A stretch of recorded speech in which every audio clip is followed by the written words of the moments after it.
नहीं बदल रहा है तब तो हम धिक्कार हैं।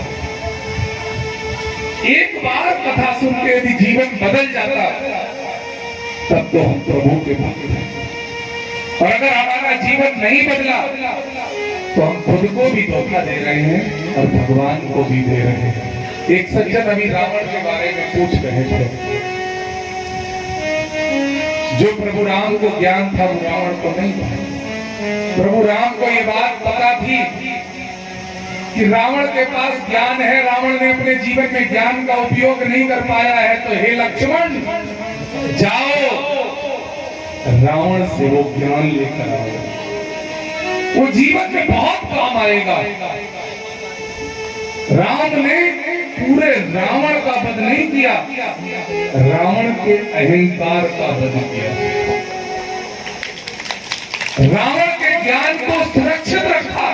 और ज्ञान सुरक्षित कैसे रहता है? कैसे? रूपांतरण कर दिया, उस ज्ञान को लक्ष्मण तक प्रतिस्थापित करा दिया।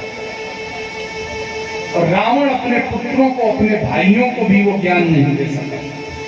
रावण अगर अपने पुत्रों को और भाइयों को वो ज्ञान दे देता तो कभी प्रभु श्री राम को रावण के दरबार में जाना नहीं पड़ता, कभी नहीं।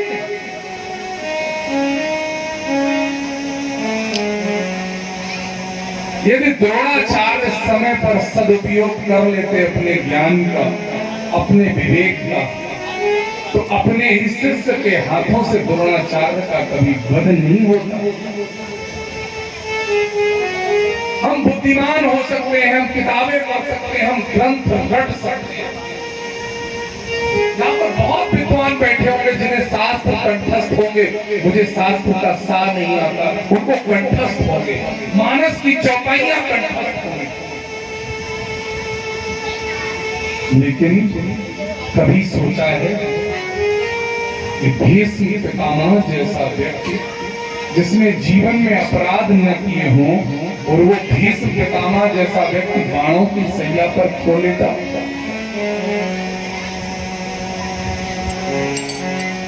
और बाणों की सैया पर लेटकर पितामह कन्हैया से पूछ रहे हैं कि हे कन्हैया, मुझे एक बात बताओ, मेरे जीवन का कौन सा पाप है जिसके कारण मैं आज बाणों की सैया पर लेटा हूं? कृष्ण मुस्कुराने लगे और मुस्कुराकर के कृष्ण ने कहा कि पितामह, ये माना कि तुम ज्ञान निधान हो, तुम जन्म जन्मांतर की जानते हो, लेकिन नहीं, आपकी दृष्टि भी कहीं जाकर रुक जाती है। जितना मैं देख पा रहा हूं, एक जीवन में आप युवा राजकुमार और रास्ते से जा रहे थे, रास्ते में एक सर्प पड़ा मिला और आपके हाथों में तलवार थी। पितामह आपने तलवार की नोक से उस सर्प को उठाया था और खाटों की झाड़ियों पर फेंक दिया था। उस सर्प के बदन में कांटे चुभ गए थे, वो सर्प मर नहीं पाया। तो पितामह ने पूछा कि कन्हैया, ये सजा मुझे आज क्यों मिली? कन्हैया मुस्कुराए और कन्हैया ने कहा कि पितामह, तुम्हें एक जन्म की सजा मिली है, मुझे मेरे हर एक काम की सजा मिल रही है, हर एक। बहुत से लोग नहीं समझते होंगे कि भगवान कृष्ण ने भी सजा पाई है।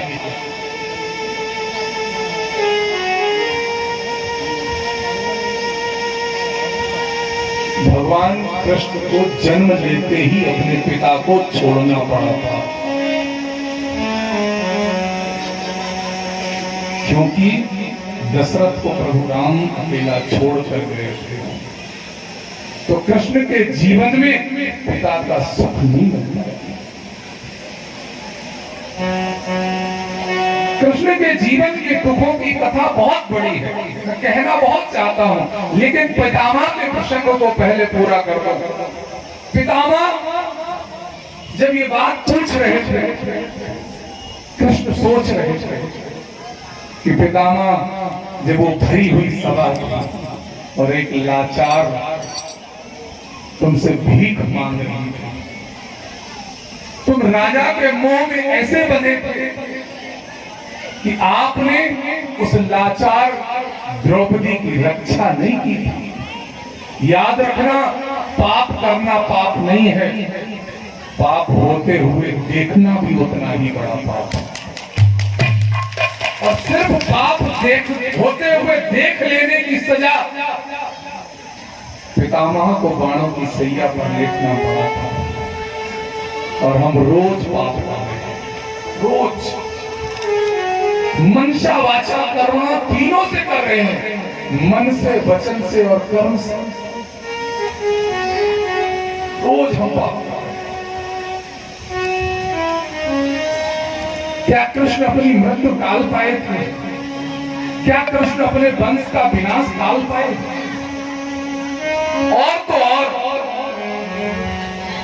कभी कभी हमें अभिमान हो जाता है, हम रोज भगवान के मंदिर जाते हैं, रोज अगरबत्ती सुलगाते हैं, हम भगवान के बड़े भक्त हैं। हम कभी लक्ष्मण से बड़े तो नहीं हो सकते। जन्म से लेकर और अंतिम श्वास तक प्रभु श्री राम के साथ लक्ष्मण रहे, लेकिन राम का एक कण नहीं ले पाए। बहुत लंबा अवसर मिला अर्जुन को भगवान कृष्ण के साथ रहने का, बहुत लंबा अवसर, लेकिन अर्जुन अपने शरीर का अभिमान नहीं किया, नहीं छोड़ पाए। और याद रखना, अर्जुन बलशाली तभी तक रहे जब तक कृष्ण बगल में खड़े रहे। कृष्ण जैसे ही छूटे, गोपियों को लेकर चले थे अर्जुन, न बाण बचा पाए, न गोपियां बचा पाए। हम तभी तक बचे हैं जब तक भगवान के चरणों में पड़े। और जिस दिन से हम ये दावा ठोकने लगे कि हम भगवान के बहुत बड़े भक्त हैं, उसी दिन से हमारे विनाश और विध्वंस की नींव पड़ जाती है। हम भगवान भी नहीं हो सकते और भगवान जैसे भी नहीं हो सकते। भगवान के चरणों के अनुरागी तो हो सकते, भगवान के चरणों में रह करके अपने पापों का प्रायश्चित तो कर सकते हैं। हमारे द्वारा किया गया एक एक पाप हमें भोगना पड़ेगा। यदि माता सीता को किसी की हत्या करने का अपराध भोगना पड़ा, तो हम क्या उनसे भी बड़े हैं?